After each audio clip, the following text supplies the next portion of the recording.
Good morning dear students. I hope आप लोग बहुत अच्छे होंगे और अच्छे से आप लोग तैयारी भी किए होंगे। तो चलिए आज की जो है हम लोग टेस्ट सीरीज को प्रारंभ करते हैं।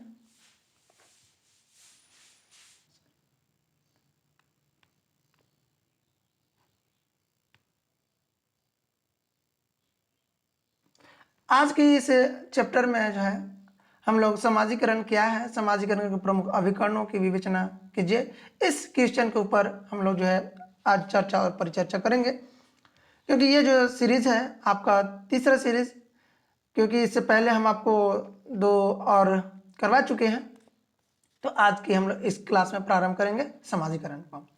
तो चलिए आगे बढ़ते हैं। तो सर्वप्रथम हम पिछले क्लास में आपको बताए थे कि जो भी हम क्वेश्चन लिखेंगे उसके हम लोग पहले रूपरेखा बनाएंगे, क्योंकि रूपरेखा बनाने के बाद हमें ये ज्ञात होता है कि हमें किस स्थान पे हमें किन किन टॉपिकों को देना है। ठीक है, ताकि हमें ये पता चल जाए कि हमें सरलता किस प्रकार से होगी, लिखने में आसानी होगी। ठीक है, और उसको समझने वाले जो एग्जामिनर होगा वह भी समझ अच्छे से पाएंगे, क्योंकि सबसे जरूरी होता है हमें सीक्वेंस में लिखना। लिखते तो सभी हैं, परंतु हम एक व्यवस्थित क्रम बाय क्रम आगे किस तरह से लिखते हुए बढ़ेंगे, उसके लिए हमें सर्वप्रथम रूपरेखा बनाने की आवश्यकता पड़ती है। ठीक है, तो चलिए सर्वप्रथम जो है हम लोग रूपरेखा में देंगे प्रस्तावना को। ठीक है, पहले जो है सर्वप्रथम प्रस्तावना को देंगे। इसके बाद जो हम दूसरे स्थान पे जो है हम लोग देंगे अर्थ तथा परिभाषा। तीसरा समाजीकरण की विशेषताएं। चौथा समाजीकरण के प्रमुख अभिकरण तथा संस्थाएं। और पांचवें में हम लोग देंगे समाजीकरण के सिद्धांत। और लास्ट में हम लोग छठा में लिखेंगे निष्कर्ष। तो जब हम इस रूप में, इस सीक्वेंस में जब हम अपने प्रश्नों का उत्तर देंगे तो बहुत ही अच्छे अंक प्राप्त होंगे। अर्थात हम ये कह सकते हैं कि यदि 15 अंक का हमें क्वेश्चन आता है तो उसमें 12-13 तक आने की पूर्ण संभावना होती है। ठीक है, तो चलिए हम लोग इसी पैटर्न पे जो है धीरे धीरे देखेंगे कि हमें लिखना क्या है। तो देखिए हम आपको लिए जो है इस चैप्टर का मैटर भी लाए हुए हैं समाजीकरण का। तो देखिए यहाँ से जो हम आपको पहले ही बताए थे कि जो भी फर्स्ट टाइम ऊपर में दिया हुआ था वह एक प्रस्तावना के रूप में होता है कि हमें इस चैप्टर में पढ़ना क्या है। ठीक है, और यहीं से जो है हम लोग लिखते हैं प्रस्तावना के रूप में। तो देखिए यहाँ पे बताया गया है समाजीकरण के, यदि आप लोग पहले भी पढ़े होंगे, ठीक है, और नहीं भी पढ़े होंगे तो आज थोड़ा सा देख लीजिएगा, क्योंकि हम लोग जो है अपने क्लास में बहुत ही सहज और सरलता के साथ इस चैप्टर को अध्ययन किए हैं। ठीक है, तो समाजीकरण क्या होता है, तो इसमें जो है हम देखें तो अपने जीवन रचना के द्वारा हम विकसित मस्तिष्क प्राप्त होता है।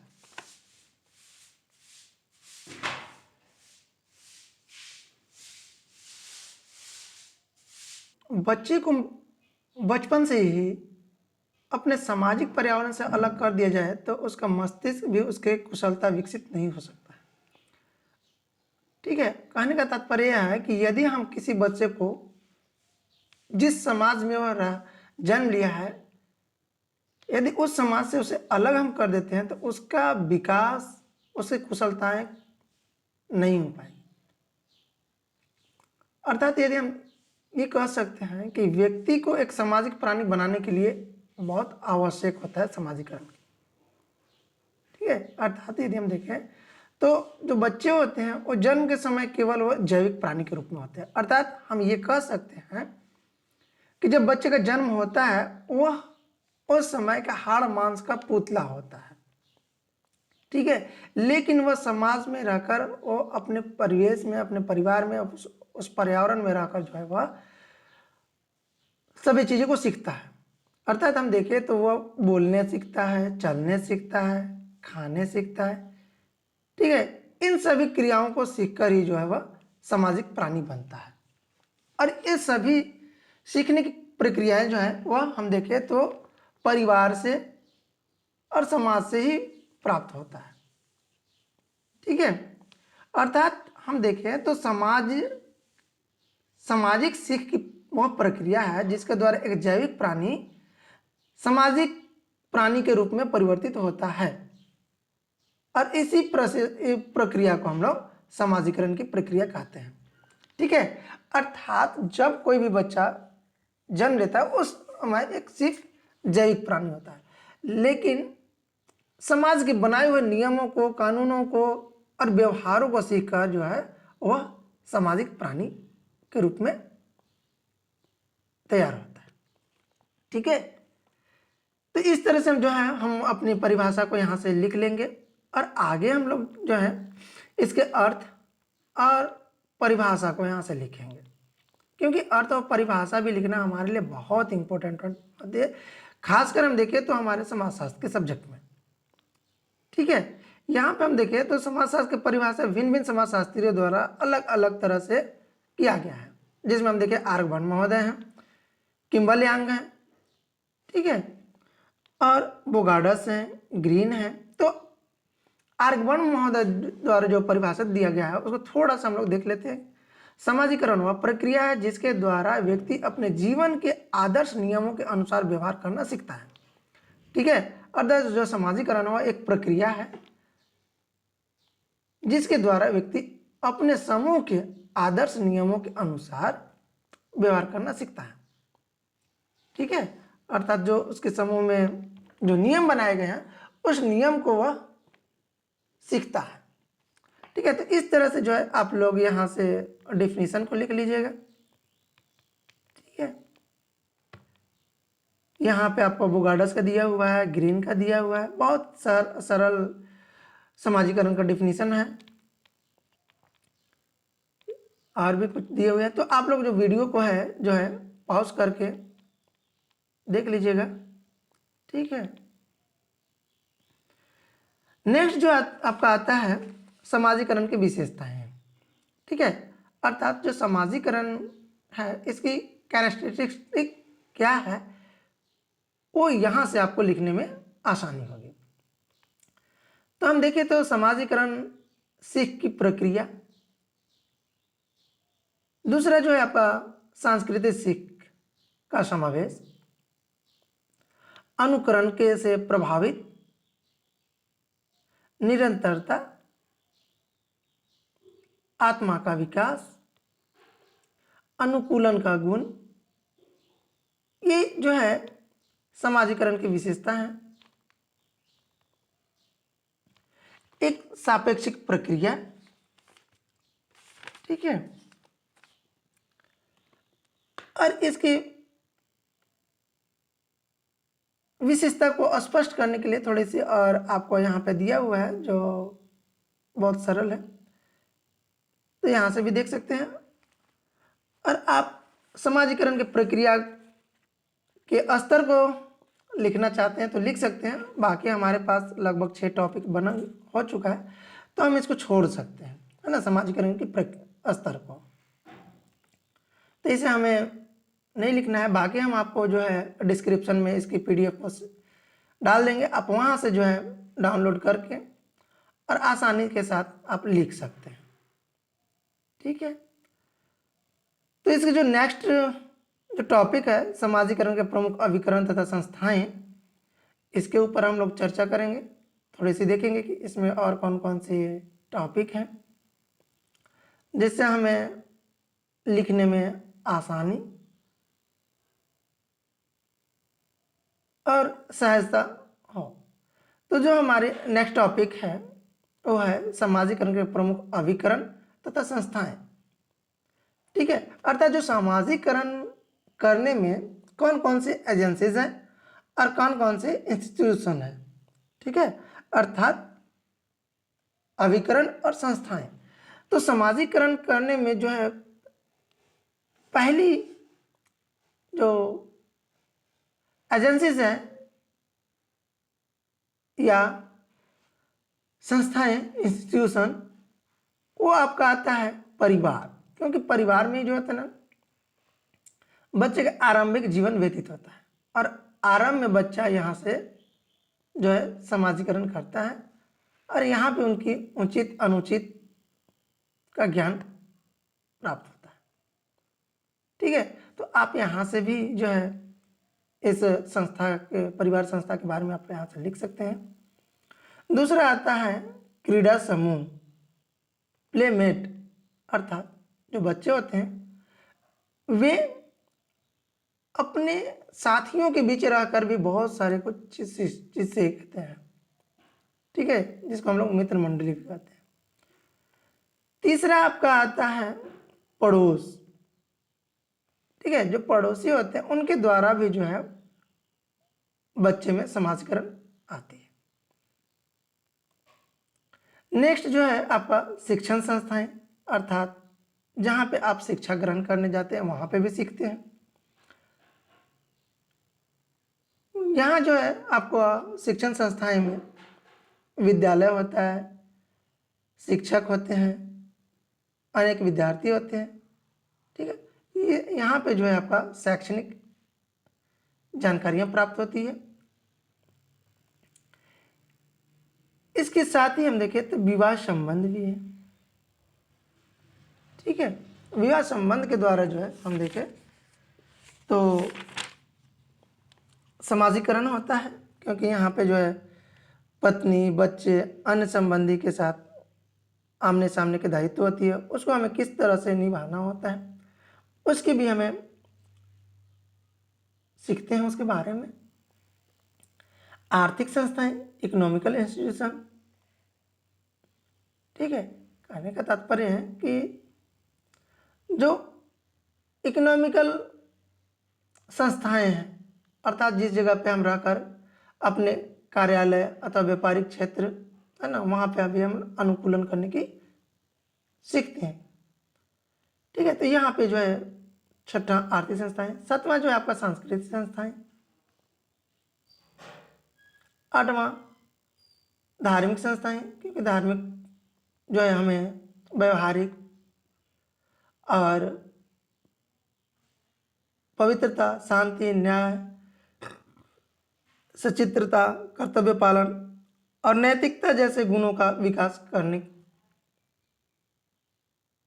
करके उसे एक सामाजिक प्राणी बनाता है। तो यहाँ से जो है आप इसकी विशेषता को, और साथ में देखिए आपको यहाँ पे दिख रहा है कुछ फिगर दिख रहा है, ठीक है, तो इस फिगर को भी जो है आप बनाइएगा। बनाने से क्या होता है कि आपको थोड़ी अधिक अंक प्राप्त होगी डायग्राम को। इसके साथ ही आपका नेक्स्ट जो टॉपिक आता है वो है समाजीकरण के सिद्धांत, ठीक है, तो समाजीकरण के जो सिद्धांत है इसे भी आपको लिखना आवश्यक है। तो जो समाजीकरण का सिद्धांत है, ये सिद्धांत में हम देखें तो चार्ल्स कूले हैं, उनके द्वारा जो है the theory of looking glass self एक पुस्तक है जिसमें उन्होंने इस समाजीकरण का सिद्धांत को बताया है, और इस सिद्धांत में उन्होंने आत्म अथवा स्व का समुचित विकास होना, इसी के बारे में पूरी तरह से जानकारी दिए हुए थे, ठीक है, तो आप लोग यहाँ से भी लिख लीजिए। दूसरा जो है आपका मीड का सिद्धांत। मीड जो थे उन्होंने स्व के बारे में सिद्धांत दिया था, अर्थात स्व के विकास होने के बाद ही जो होता है व्यक्ति का समाजीकरण होता है, सेल्फ कॉन्सेंटेंस। और इसके साथ हम देखें तो यहाँ पे भूमिका ग्रहण, ठीक है, और भूमिका पालन तथा दूसरे महत्वपूर्ण और सामान्यकृत अन्य अर्थात सिग्निफिकेंट और गैल्वेनाइज्ड अदर के सिद्धांत के द्वारा जो है समाजीकरण के बारे में इन्होंने सिद्धांत दिया होता। तो आप यहाँ से भी सहजता के साथ लिख सकते हैं। और तीसरे आपके आते हैं फ्रायड। इन्होंने जो था 3 शक्तियों को प्रस्तुत किया था, प्रकृति दिया था, ईड, ईगो और सुपर ईगो, अर्थात ईड, अहम और पराहम, ठीक है, जिसके द्वारा हम देखें तो नैतिक और अनैतिक और अच्छे बुरे की विचार के बारे में इस सिद्धांत में यहाँ पे बताया गया है, ठीक है। चौथे स्थान पे आते हैं इमाइल दुर्खिम। इमाइल दुर्खिम महोदय के द्वारा जो है सामूहिक चेतना के बारे में सिद्धांत दिए थे, अर्थात जो समूह में रहकर किस तरह से सीखते हैं उसके बारे में इमाइल दुर्खिम महोदय बताएं। ठीक है, तो यहाँ से आप इस सिद्धांत को भी लिख लीजिएगा और आप थोड़ी सी समाजीकरण के महत्व को भी जो है लिख सकते हैं। ठीक है, जिसमें हम देखें तो नियमबद्धता का विकास, क्योंकि हम अनुशासन में रहकर ही जो है ना समाजीकरण करते हैं। बिन अनुशासन का हम समाजीकरण कर ही नहीं सकते। दूसरा है आकांक्षाओं की पूर्ति। ठीक है, तीसरा आपका आता है सामाजिक भूमिकाओं की पूर्ति के प्रशिक्षण, सामाजिक क्षमताओं का विकास, और आगे जो है आपका बता रहा है सामाजिक क्षमताओं का विकास कैसे, है ना। और अंत में जो है हमें निष्कर्ष लिखना है। निष्कर्ष में हम अपने आधार से देते हैं, क्योंकि समाजीकरण जो है समाज में बहुत आवश्यक है, अति महत्वपूर्ण है। ठीक है, तो समाजीकरण के निष्कर्ष को हमें खुद से लिखना होगा। तो हम इसमें ये लिख सकते हैं कि समाजीकरण जो है मनुष्य को समाज में रहने और व्यवहार करने की क्रियाओं को सिखाता है। समाजीकरण एक प्रक्रिया है और यह जीवन पर्यंत चलते रहता है। व्यक्ति जब जन्म लेता है, लेने से लेकर वह अंतिम मृत होते तक जो है वह सीखता रहता है। तो इस तरह से जो है हम समाजीकरण के निष्कर्ष को जो है लिखेंगे और आपको जो थोड़ी बहुत खुद से भी कॉन्फिडेंस होगा उसको भी आप जोड़ लीजिएगा। ठीक है, क्योंकि निष्कर्ष लिखना अति आवश्यक होता है। हम अपने क्लास में बहुत अच्छे से इस चैप्टर को समझाए हुए थे कि आपको इसके प्रश्नों को किस तरह से आपको बनाना होगा।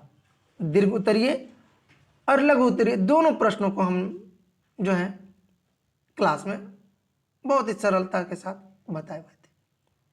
तो यदि हम उस तरह से, क्योंकि क्या होता है कि जब हम लोग पढ़ाते हैं तो लगभग एक चैप्टर 2 दिन 3 दिन 4 दिन तक चलता है, और यहाँ पे हम आपको 10 से 15 मिनट में आपको बता रहे हैं, तो समय तो इसमें कम बताना ही पड़ेगा, है ना। फिर भी आप लोग समझने की कोशिश कीजिएगा। चलिए, फिर हम लोग नेक्स्ट डे जो है नेक्स्ट सीरीज में मिलेंगे एक नए क्वेश्चन के साथ। तब तक आप लोग अच्छे से अध्ययन और अध्यापन का कार्य कीजिए और एग्जाम का भी प्रिपरेशन कीजिए और टेस्ट सीरीज को भी बनाते चलिए। आप प्रैक्टिस भी कीजिए घर में, ताकि जब आपकी एग्जाम हो तो आप सरलता के साथ उसको सहज रूप में लिख सकें और सुंदर लिखावट के साथ, ताकि आपकी अधिक से अधिक अंक प्राप्त हो सके। चलिए ठीक है, फिर धन्यवाद।